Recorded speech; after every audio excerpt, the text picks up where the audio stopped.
নারীরা অভাব নিয়ে বাঁচতে পারে কিন্তু অবহেলা নিয়ে বাঁচতে পারে না। অভাব নিয়ে সংসার করতে পারে, স্বামীর কাছে টাকা পয়সা নাই, স্বামী তাকে যত্ন করে ভালোবাসে, এই ভালোবাসা নিয়ে থাকতে পারে। কিন্তু যেখানে তাকে অবহেলা করা হয় সেখানে সে থাকতে পারে না, তার থাকতে অনেক কষ্ট হয়।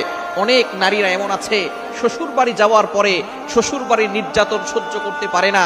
উপর দিয়ে দেখা যায় সে কাজ করতেছে, হাসি খুশি আছে, কিন্তু ভিতর দিয়ে তার সবকিছু পুড়ে ছারখার হয়ে যায়।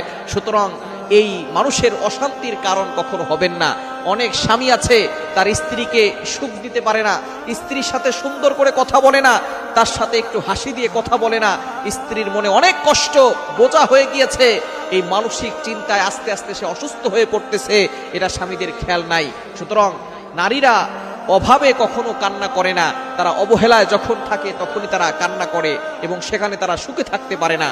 এ বিষয়ে প্রতিটি পুরুষের দায়িত্ব হচ্ছে তাদের খেয়াল রাখা, তাদের খোঁজ খবর রাখা।